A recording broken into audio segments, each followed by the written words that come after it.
Hi, guys, and welcome to a brand new episode of The Film Angle. My name is Kris, And I'm Alex. and it feels like it's been such a long time. It's been 2 weeks since we've recorded another episode for you guys, or you got to listen to a new episode, and it feels like it's been forever. We've been pretty good at consistently knocking out the content pretty much all year, and it makes you feel, you get withdrawal symptoms. You feel like you're a bad person. You I feel like it's know, I not right. know. I feel like I haven't spoken to you in ages. Not properly, like we have the odd message here and there, but I've started a new job. You've Hmm. started a university course. It's all just going a bit mad in our lives at the moment. And yeah, we had to take a break, which, was a bit of a last minute decision. But yeah, we're getting used to our schedules again and trying to get back into the flow of things. Yeah, for me, it's now trying to find time to watch films as well. That is the biggest thing, right? Yeah. I mean, we're before I was just like, I felt itchy if I wasn't watching a movie a night, and now I'm like forgetting to watch a movie a week. It's just something that's not the forefront of my mind, which I want to change. I want to get back into the rhythm of it again, because I miss movies, and there's so many good things coming out at the minute that I do not want to miss. Definitely, definitely. And the most annoying thing for me is the letterboxed stats. Oh yeah, And yeah. when you pay for those stats and you see that little gap in your weekly history where you haven't watched any films, makes me very sad. And I haven't been able to go a year without one gap. And this year now I'm on my second, and I'm a bit sad about that. One film I a week, I can do it. Come on. I know. I mean, like whenever you have your diary and then you have the monthly breakdown of what movies you've seen. I mean, I used to love it when I could scroll through through the pages of what I've seen that month, and now I can't even fit like a third of a page. It's very sad, but yeah, we'll fix that, and we're gonna come into Oscar season pretty soon. So I think we'll respark the Kindle that was kind of running out there. Definitely, definitely. And I made sure as well, being the little Marvel nerd I am, I was like, schedule out some time for Wakanda Forever at Oh the yeah. weekend. I was like, and that's a long film as well. Bloody sick of these long films. Yeah, it's like nearly 3 hours as well, right? I mean, this I seems to be like know. the Christmas period of 3 hour blockbusters. I know. I mean, I guess the demographic for the Marvel films has very much changed, and it's no longer children. It's young adults and Mm. probably people like me and who need to get a life in their mid to late 20s. Well, I wasn't going to say it, but it's true though. I mean, like even when the MCU as we know it today, when it started, it started in 2008 with the first Iron Man movie. Those kids have grown up now, and they're some of them probably have kids now, and it's strange, isn't it? I mean, the passage of time's gone so quickly. You're right, the audience has changed, but it seems to still be like a powerhouse mega train that you just can't stop. Like they're just going to keep making movies till we're dead. Yeah, yeah, there will be a Marvel universe after we die. No, no doubt.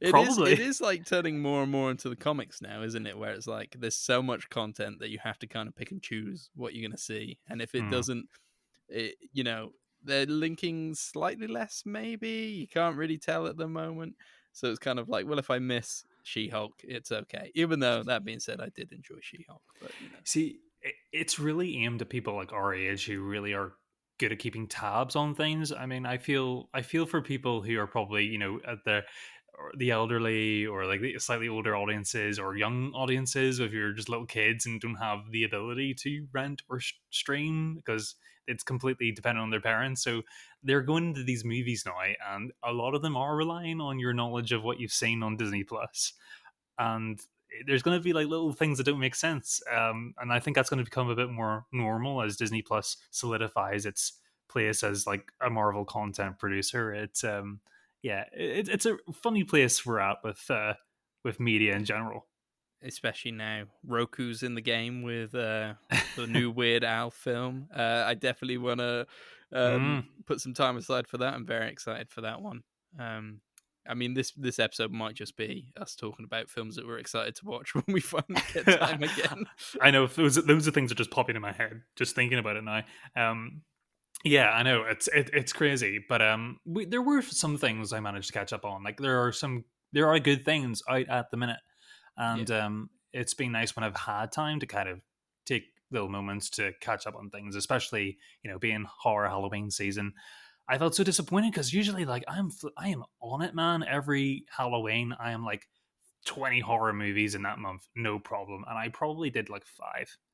You know. Oh, okay. Yeah, see, I did get quite a good chunk of Halloween films in, so I was all horror films. Oh yeah, and you had a So I wide was range of different types of horror movies. You got some, arty ones under your belt. yeah, definitely, definitely. So a whole wide range of different ones. Actually, my favorite out of the Halloween kind of well, I called it Horror October uh, films that I was watching was actually probably a film called Lake Mungo in the end, which I don't know if, Okay. if you've heard of, but it was recommended by my friend Ben, who kind of put it on a bit of a boys' film night that we were partaking in, and yeah, it was like this Australian mockumentary horror film about a young woman's death and how her family believe that potentially she is kind of haunting the house that they're in. Um, So mockumentary, like it's a comedy. no, no, it's played very seriously. It's kind of strange. I think I would almost be tempted to play it for people and not tell them it was a mockumentary because it hits all the right documentary points that we're so used to now, and Hmm. edited in the way it moves. But yeah, I mean, even knowing that everybody's acting in it, it still gave me chills, and I wouldn't say it was like completely terrifying or anything like that. There's no big jump Hmm. scares or anything like that, but it's just a really unsettling film. And there's a Yeah. few pieces of images, in, especially near the kind of final act of the film, which kind of really unnerved me. And yeah, I I'm think those sort of found footage movies are very. Is it like found footage? Am I right? it's like a mix. It's like a mix of found footage, documentary. Oh man, I do you know what, I just They're just so reliant on the sort of vibe, the it's so reliant on the atmosphere and the sound, because usually these sort of movies don't really these kind of horror movies don't have much of a soundtrack. mm, And um I remember watching We're All Going to the World's Fair, a great horror film earlier this year, and even going back to like probably before the Blair Witch Project, there was a found footage movie. I think it was the first ever one called Alien Abduction: The McPherson tape. Have you ever heard of that movie? it rings a bell. It's like yeah, it's the first time they ever done it, and the whole thing about that movie that made that so creepy was that it probably actually was shot on videotape. So it has this like really like home. It feels like you're watching somebody's home movie, and Mm, it's in a cabin in the well, in a country home in the middle of nowhere, and we're seeing like really sort of distorted dark light POVs and everything, just white noise is the soundtrack basically, just like that fuzziness you get on a VCR. yeah. And like that's the sort of stuff that's really unsettling. I think Paranormal Activity had a little bit of that, but obviously you have more of a production value going on there. But when it's like really kitchen sink, finger get your nails dirty sort of filmmaking, it's really unsettling. Yeah, yeah. This very much follows almost like a Netflix documentary style. I mean, it was 2008, so it's prior to the Right. Netflix documentaries, but obviously, they've kind of popularized this kind of talking head, slowly revealing information throughout the course of the film kind of style. Gotcha. But yeah, I mean, I'm surprised somebody like Netflix hasn't got it on there because it kind of does fit into that system very well. But Hmm. yeah, no, really unsettling film. So I recommend checking it out. Obviously, I've told you it's a mockumentary, but if you were to sit down with Lauren or something like that, I'd almost be tempted to Right. not tell anyone that it Yeah. was a mockumentary It's that because convincing. yeah, it's that convincing. Yeah, Right. but Okay. obviously, when you get into some of the more haunting, ghosty stuff, Right. I guess that depends on how you feel about those things, and if you Yeah. were more skeptical, you would potentially, see the seams, I guess, of like these guys are acting because this, yeah, you know, do you get what Yes, I'm? Do yes, you get what I I mean? get what you mean. Yeah, yeah. Good. Well, let's hope all our listeners do as well. I'd be in one of those. I'd be probably in the camp of the skeptic. Probably, I would as soon as I'd be like, "Oh right, okay, this is a movie." Yeah, no, um, that's my problem as well. don't you wish? Like, isn't that an interesting thing? Don't you wish you could go back to? I, I was having this conversation with Lauren the other week. It's quite interesting that right, we shouldn't probably show kids horror movies because it's it's not good to frighten kids, or neither is it appropriate sometimes. But I remember being a kid and I was really exposed to horror films pretty regularly. My auntie used to rent them all the time, and we'd watch them together, even from being a really young kid. And they just work so much better when you're a kid, when you're some completely naive and the world is so much larger than you and you have no understanding of anything, and then you're just seeing something on screen like you're watching Nightmare on Elm Street on the TV or Hellraiser, and like your mind doesn't think, oh right, this is like a production of people. You just think it's flipping real. You just think it's Yeah, something. You just think it's something that some creep like got his camera out and filmed, and now you're watching it in your own bedroom at night in pitch black. It's. I really wish horror movies could affect me like they yeah, used to. I mean, yeah, I still love them. It's one of my favorite genres. I love how fun they are, and sort of seeing the seams is kind of what I get out of it. yeah. But I I I mean, I, I agree completely.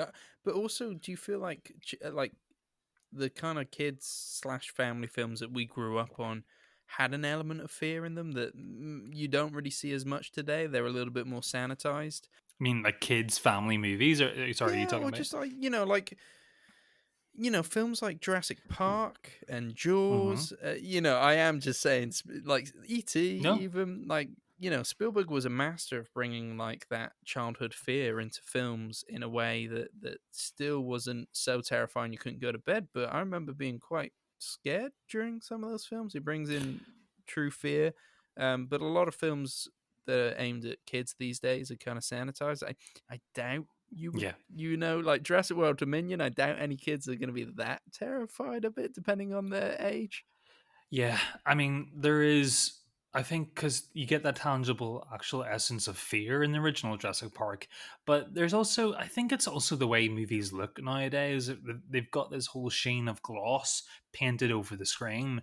Where when you go back to the original Jurassic Park, obviously these aren't real dinosaurs, but we're seeing cutting edge technology and puppetry, and we were shot in film, so everything has this like you see the T Rex on screen, and you're like, right, okay, that's a real your kid, yeah, that's a real fucking T Rex, and that's gonna hurt these people, and there's a real element of danger here. And now it's just like, kids are so overexposed to everything, and I think, it, yeah, it's lost that element for me. I don't know. I can't. I'm not speaking for kids. I mean, maybe they feel different, but Yeah. um, yeah, that's certainly. I mean, Jaws is a PG. I mean, like, gotta be the harshest PG in history. But yeah, no, I mean, that scared the crap out of me as a kid. The opening scene where like it's nighttime and the two lovers are swimming in the waters, and she's completely thrashing around and gargling, and oh, it is nasty. I mean, that's stuck with me for years. Every time I watch Jaws to this day, I'm like, oh, maybe I won't go into the water this month. Maybe next month. Yeah, I mean, I think you have going back to what you said about like the glossiness of these Mm, big digital blockbusters now. It is such a shame that like I don't know. There's an element of texture that's kind of been lost. I think some films are good at kind of dirtying up the lens a bit and kind of bringing a bit of roughness the digital to the digital kind of screen.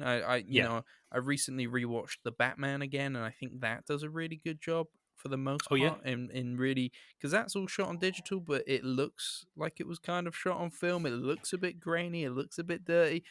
I kind of Yeah. The miss whole that the kind whole of point. Yeah, texture. the whole point of that movie is that like it feels like you're watching a movie. Just like the car chase in with the Penguin and the Batman. It feels like you're watching the whole movie through like a rear view mirror, just like that scene is shot. It feels so like you have to search through it. That's what's kind of fun and fun about that film. But no, you're so right. I think also tension is missing from a lot of modern movies too. I think they don't trust audiences to be along for the ride as much, so we kind of speed things up or we fill things up with not necessary content. Let's just say we overstuff plots, and when you think about things like the traditional Spielberg movies, they're very simple. There's not really Yeah. a lot going on in terms of plot. It's just really effective original filmmaking, and it gets the one thing right. It gets the fear right, and it doesn't need to say, oh, this backstory with mosquitoes and here, oh, we're going to this country now, we're going to this country, and here's this evil guy. It's just like, right, you're on this park. How weird and fucked up is it that you're on a park with dinosaurs now? And all right, yeah, of course they're gonna fucking eat you because don't mess with nature and don't dig up the past. So that's you know what I mean. It is interesting. I want to draw your attention. I watched I caught up with Barbarian, the new horror movie last weekend. Mm, A lot of hype from a lot of critics online. Audiences seem to kind of been a little bit love it or hate it. But I okay. was really excited nonetheless. I went to go see it, and it had that thing that is missing from a lot of new modern movies, where it had the tension. It was, oh my goodness, I forgot to breathe half that movie. It was incredible. It was the most invigorating experience I had watching a horror film in a long time. And I've seen a lot of horror movies, and I get the hype, man. I mean, I do not want to spoil it for you because this movie is so reliant on you not knowing anything. I Yeah. mean, I it mean, are really you is. able I to know give people. a very vague, like, Yeah, I like can only. just sell me a ticket, with a vague plot, maybe, I don't know, but yeah, don't give anything away. Is it coming to Disney Plus? Am I right in thinking it's coming to Disney Plus? Is it? I think I so. don't know. Quite a I hard don't. film. Yeah, I mean, anything seems to be coming to Disney Plus now. It doesn't seem it doesn't have to be just Peter Pan these days. Thank God, though. Yeah, Peter Pan 10. The basic premise of this movie is just a woman turns up to a house in the middle of the night, and it's an Airbnb, and unfortunately, it seems like she has double booked the property the same night with Bill Skarsgård, who we all know plays Pennywise the clown in it. Mm, So you're already kind of thrown a little bit off balance by that. So he seems like a really nice guy, she's still a little bit, she's realistically hesitant, as we are as an audience, is like, really, don't go in this house, right? Okay. But I'll just leave it at that. And that's the first 5 minutes of the movie. I can't tell you anything else because it will, yeah, it needs, I can't even tell you if something's a surprise or not because it'll just completely, you'll be expecting it. So just go in completely blind and be ready for your mouth to hit the jaw, your jaw to hit the floor multiple times because it is absolutely crazy. Justin, we have Justin Long in this movie too. yes. He's really, really funny. It does a miraculous thing that a lot of movies can't do. It is one moment absolutely, like, it is so terrifying, but the next moment, next scene, you'll be laughing. You'll be like absolutely crying with laughter, and I can't think of many movies that can achieve both extremes of emotion in a 2 minute period. Um, no, this movie definitely does. I'm really excited for you to see. It's really well shot, has a really cool minimalist kind of modern score, but it just completely fucks with you. And that's Mm. what the best horror movie should do. Yeah, it's one of the best things I've seen in a while. Chris, should we chat a little bit about a film that we actually watched together? It's been a few weeks, but obviously, Yeah, you know, it is probably worth talking about a film that we actually went to see in the cinema together, not just separately. yeah. We went to the Watershed in Bristol and we watched Park Chan Wook's new drama thriller crime film. It's called Decision to Leave. Um, Hmm. if you well, not that you would forget the film. It was a relatively decent film, but if you can remember the details of it, it was a little while ago. But yeah, like, did you want to chat about that? Um, I you know what I would struggle coming up with remembering the details. This is a prime example of a movie that demands to be seen twice. Not to say that in a bad way. I mean, I really enjoyed the journey. I remember we came out of the cinema and it was you, myself, and Lauren went to see it, and you guys were quite not frosty, but you weren't overly bowled over by it. Yeah, I remember feeling quite rather different because I might not have necessarily picked up everything that was kind of what Wook was trying to do in the film, because it is a very busy film. There's a lot of things going on. We have the central plot and we have a lot of things going on under the surface too. But overall, I would say I was really enjoying the whole vibe of it. I think it had this very Hitchcockian feel to it, where it was very creative. It had this rear window with a bit of vertigo sprinkled in as well. It was a beautiful film, and that's something I'm no stranger with Wook's work. I think this is probably the fifth film I've seen from his. I was a big fan of the Vengeance trilogy, even though I'm probably Old Boy is probably my least favorite of that trilogy, which is probably an unpopular opinion. But Yeah, it is. he's very yeah, it is an unpopular opinion, but he's very very good at the excess usually, and Mm, I like it in his movies when he tends to scale it back. I wasn't expecting that from Decision to Leave. I was expecting a little bit more of the old boy version of his filmmaking. But I was actually quite surprised. I find that movie quite soft and gentle, yes. and I thought it was very. I actually really bought into the central relationship between the two characters. Um, I thought there was a real depth to that relationship, and a real good spin on the femme fatale. We didn't really kind of know ourselves whether she was the bad guy or the good guy here, and the movie does a real number on us and really kind of puts us under a spell that our main character is under. Really, I think it did a really good job there. Yeah, yeah, it was definitely more restrained. I must say I didn't buy into the relationship as well as maybe you did. I think it's difficult because the main character is very much played off as a bit of an idiot for the most part. Would you say? I don't. It was difficult for me to sometimes. Well, it's difficult for me to relate because I'm not an idiot. I would beg to differ. But no, do you know what I mean? Like, I wasn't sure whether I was supposed to be rooting for Hmm. this guy, or whether I was supposed to be like screaming at the screen, being like, "You stupid man! Like, what are you doing?" I Um, think a lot of it is to do with tone, and I think it takes a while to realize that half of this movie is a comedy as well. There are some laugh out loud moments sprinkled in here, but I think it takes a while to warm up to that.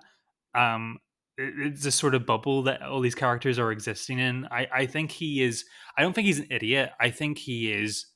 He is head over heels, and I think he's someone who's just like completely unhappy in his existing relationship, and kind of goes through the motions.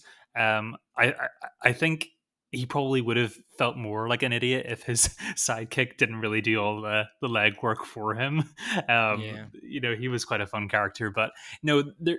I think this movie really would benefit from a revisit once you know what you're getting into. I think there is a lot of. I think Decision to Leave was kind of marketed as a oh my god, you're not fucking ready. This is kind of messed up shit you're going to be watching. It's never Park Chan Wook movie. mm, You're going to be seeing some messed up things here and people doing really decisive things. But it ended up being kind of just like a beautiful, kind of essential, really interestingly shot kind of caper slash kind of gothic romance. So I think revisiting it might be a completely different experience, or things will click that didn't click before because you're not busy thinking about what kind of movie am I watching. Um, yeah. that I think that's probably what takes you out sometimes. There's a lot going on, and you're trying to work out what the tone is and what the end point is going to be, and sometimes things get lost in translation. And I don't know if that's a fault of the movie or a fault of what we bring to it. This on this occasion, I thought it was a fault on my part. Interesting, interesting. Yeah, it's interesting you say that it takes a while to warm up to kind of realize that there's a lot of comedic elements to the film. I think maybe that's another part where the film lost me a bit. I thought it Mm, was quite unfocused at times. And mhm. again, like it's not a bad film. I think it's really well shot, and the Hitchcockian style really does come through. I just struggle to get on board with certain elements, and I guess I didn't hit that kind of emotional ride that I've ridden with other characters in Park Chan Wook's filmography. Yeah, And it was just kind of left feeling slightly cold by this one, and it's kind of big. Um, uh, I don't know how you'd call it. It was quite a melancholic ending. Would you say? Um, I felt it did. I will say, I don't know if it's a negative because I really enjoyed sitting in the movie. I enjoyed the spell that it put me under because I think some of those backdrops and those sort of moments where him and her are confronting each other about where they are in terms of their relationship to each other, and you got these some beautiful snowy vistas in the background, some scenes, and it feels like the movie's going to end about 10 times. But I don't know if I hated that. I actually I kind of by the end of it was kind of falling under its spell, and it was a really fun film to sit into and just kind of lose yourself, I felt. yeah, yeah. You definitely weren't bored. I think that's fair to say. Definitely. Maybe you were. No, no, definitely not. Definitely not. Just intrigued, interested, but just emotionally not Mm. connecting with me. Decision to leave. We never really spoke about what the film was about, but it's about It's a police been a few detective who weeks. kind of gets wrapped into a kind of femme fatale situation with a Yes, bit of her. a did she not kill her husband, and how Yeah. that unravels over the course of the film, and kind of kind of breaks into his world. Yes, that's a good opening, and then it kind of takes off from there, Yes. and it Yeah. goes many different side plots and other things are related to characters that, and it's a lot of realizations, which is a big thing to Park Chan Wook's. His movies usually have a third act where we get like 10 realizations that are supposed to really blow your world up. Yeah, it's Um, usually a lot more nuts, isn't it? Like, there's yeah. usually something that makes you go, "What the?" Yeah, it's usually ends in a big bloody fight at the top of a high-rise building or something, or yeah, or some creepy guys hiding in a basement that you didn't know he was hiding there the whole movie. It's something like that. But yeah, no, this is definitely his more restricted movie, which is saying something because this is actually kind of a wild movie for any other filmmaker. So to say this is like a bit, people are disappointed by how tame this was, is like, I think that comes with his reputation as well. He's kind of in that Definitely, Bong Joon Ho territory in terms of like you're expecting to see something a little bit like a little bit eyebrow raising. definitely, definitely. Yeah, decision to leave. It released by Mubi, so will no doubt be on their streaming platform within the next couple months. Mm. Definitely one to check out. I think it's probably my least favorite of Park Chan Wook's filmography. However, still very much worth taking the time to watch it because, as you can see, dividing opinions And in terms. people love it. People do really love it.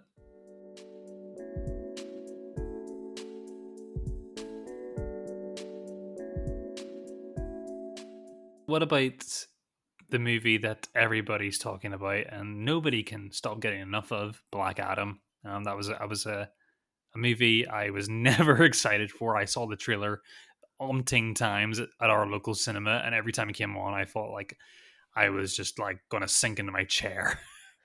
Have you seen it or no? I haven't. I'm never going to see this movie. I'm so. You just wanted to I still spend haven't a seen. minute shitting on Black Adam. Dude, I still haven't seen Justice League because I cannot be bothered with a Zack Snyder movie. I know some people are going to get really upset by that, but the only DC character I have time for at the minute is um is Aquaman. I also have a lot of time for Aquaman, um, and I'm quite excited to see Aquaman 2. When are Um, we getting it? next year, I think they're having a complete meltdown over there. But yeah, I mean, on your point with Black Adam, yeah, it sounds intriguing to have the Justice Society versus The Rock. I Oh, was never going to go out my way to watch it. I don't think after seeing that trailer. I got Um, nothing from it. I felt nothing. There was humor, supposed to be humor in that trailer, where it like ends in this sort of climatic part of the trailer is that he catches like there's a group of normal people in an SUV in the desert, and he's out there, and then a missile comes toward Black Adam, and he just catches it, and the joke is that it blows up in his hand, and after the smoke disappears, he's still there. Yeah, it's just. Oh. I mean, it's gonna be just s- some C-list superheroes versus a like a badass And plus, it's The Rock. You don't Superman want to see him style play it villain. straight. Well, he's villain, sometimes anti-hero. Right. And I get from the trailer. I'm not big. I'm not knowledgeable on Black Adam as a canon character. But is he quite straight faced? Is he quite self serious? I got that from the trailer anyway. I don't know too much about him, but yeah, I believe that's the case. So he's actually like Shazam's main villain. Right. It just seems like why waste The Rock on? That's not his thing. He's been cast for like 15 years in this role now. He's just not been able to get the film off the ground. That makes more sense now because this is exactly the sort of thing he would have done 15 years ago. Yeah, it's mad, We're isn't it? talking I mean, Scorpion Kane era The Rock here, right? it is kind of mad we haven't seen him in a superhero film in a way. But I Because guess he is he like is a superhero in everything he's he kind does, of right? it's true. It's true. He's slightly bigger. Like he's more of a persona, isn't he? Kind of. Yes. Um, you know, could like Chris Evans could step into Captain America, and he's Captain America. No longer Chris Evans, but you put The Rock into a superhero film, and he's still The Rock. Yeah, You know. yeah, yeah. And when you just see him like sort of pouting and scowling, it kind of just looks like it, it doesn't look. It looks like dress up. It doesn't look like a serious actor playing a serious role. He's like some sort of ex-slave superhero anti-hero guy. It feels it doesn't feel right. I still feel like he's going to be coming out with a pun any second, and that's the thing. So that'll be interesting to see. Yeah, definitely. I mean, I don't want to shit on it too much because Dwayne Johnson could beat both of us up single handedly. Uh, uh, and he listens to the podcast. Single pinky toe. I think for But yeah, I mean, interesting news about James Gunn taking the lead on the kind of future of DC films. Did you see that? He's been cast as the kind of, or I can see cast. why. He's been, given the role of the Kevin Feige of the DCU, as it's now called. So interesting to see him at the helm and Interesting. what and how he kind of takes the franchise going forward. Maybe. It definitely does feel like DC needs like a person to come along and say, right, okay, I'm sorting this mess out. This is where we're going to go. I don't know if James Gunn's the person to do that. I mean, at the end of the day, he's a filmmaker, and that's more in the tool set of somebody like Kevin Feige, who's been doing this sort of shit for years. But yeah, no, DC just needs a flipping big mop. It needs a big mop to clean this mess up at the minute. Next 2023 is going to be a really interesting year for them Yeah. because they've got so much to deal with. Yeah, it's true. It's true. And the Warner Brothers thing's all a bit weird at the moment. That being said, I know James Gunn is not, like you said, he's a filmmaker, not a producer, but he does have a good wealth of knowledge of these characters. And he has Yes, got a proven track record of taking characters that people know little to nothing about and making them you know, more mainstream and Yeah. kind of palatable. So you know, I think it'd be interesting to see how he gets on. I don't feel like he's put a foot wrong recently in the superhero world. Um, so I really liked his Suicide Squad film, and I really liked the Peacemaker show that span off from that. So I mean, See, it'll be interesting as long as his kind of comedic sensibility doesn't tarnish the whole thing, because I think that's where it would go wrong. But I think even he knows that you've got to mix no, it he up a definitely has bit. an understanding of how to make the thing work, right? But my first ever exposure to James Gunn, I did you ever watch the indie Rian Wilson film from the 2000s called Super? Yeah, and I Um, won't lie, I didn't like Super. I didn't think it was that I good. was a big fan of it as a kid, actually. Yeah, no, I've seen Slither, I've seen Super, and obviously he wrote the Scooby Doo films. Uh, Yeah. I would say he's since Guardians of the Galaxy he's had a good track record. I just thought there's no better tagline for a superhero than "Shut Up, Crime." Yeah, yeah, definitely, definitely. Yeah, no, but it's very interesting. But we're just, I don't know, we're still at this point. We keep bringing this conversation up every time we talk about superhero movies. I I'm know, and sure. I'm sorry I bring it up a lot. I'm so sorry. No, no, no, no, no. No, I'm saying we're like, are we bored? Are we really bored? We keep telling each other we're really bored. Yet we usually devote a whole episode to one, and we like to talk about it a lot. I know, I Um, know. We're probably gonna but do it next week when we both see Wakanda Forever, yeah, aren't we? You but know? maybe because it just affects the film world so much. It doesn't. It has a ripple effect throughout the whole industry. It's what gets. It's what's unfortunately it's what's keeping cinemas and theaters still going, right? Mm. Um, we kind of we tilt our heads down at them sometimes, but we are relying on them at the same time. And so, I mean, I like a good superhero movie. Whenever it works, and it's so good. But you gotta keep it succinct. You gotta keep it simple. You gotta learn from what the other ones did right, or do something different. I mean, no, I don't mean that, because the whole point of the new Matrix movie was that they were making fun of people who tried to repeat past successes, and we shouldn't probably be doing that, because that's how we just make watered down versions of the original, just like Jurassic World Dominion was for Jurassic Park. But no, there's always an interesting story to tell. I think The Boys definitely succeeded in doing that, and in television form, and people are really excited about that. And you've got a point to tell here, and you've got a slightly different story to tell. But yeah, I mean, these big blockbuster beat 'em up, big fights in the city, superhero movies. I don't know if really a lot of people have a lot of time for them. We need to start telling more interesting stories, and hopefully we'll get that from Black Panther. We definitely got that from the first movie. They've definitely got a difficult time trying to sort this one out with the passing of Chadwick Boseman. Yeah, yeah. Which I've only heard early responses from the film, but I've heard that that is something that they do very well, which I'm not surprised with. I think even the trailer was very indicative of what they were going to be doing with that. It seems like a real sort of tip the tip your hat to Chadwick, because it was such a great loss, and so much time has passed already. Actually, since he's passed away, I think Hmm. it's been 2 years already, 2 or 3 years. Um, and we're only mourning him now in film form, but it still feels so fresh and raw. Yeah. Um, Especially I rewatched Black Panther recently, and just the regality that he had in that role.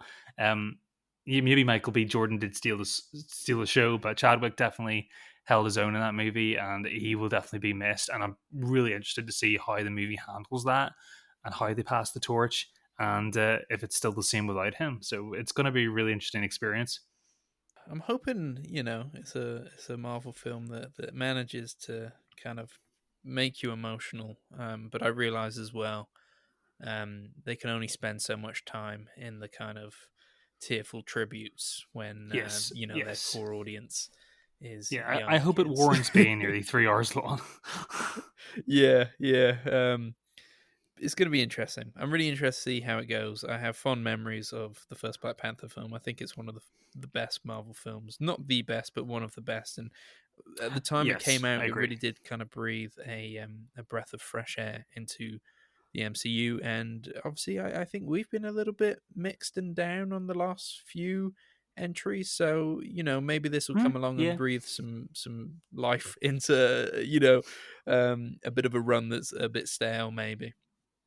for sure. No, really looking forward to catching up with you on that one next week. Nice. Well, should we cap it off there then with our Wakanda Forever hype as we get ready to watch that. But yeah, no, I'm looking forward to catching up with a few films. Got quite a few to catch up with. But yeah, definitely, as mentioned, scheduling some time for Black Panther 2.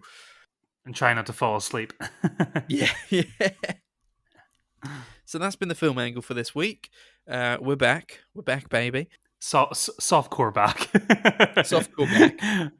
This was our We'll be little back. catch-up episode, our reunion episode, as we get back into the swing of things. But yeah, make sure to go follow us on Instagram, like and subscribe, and tell everybody you know that the film angle's Absolutely. back, baby.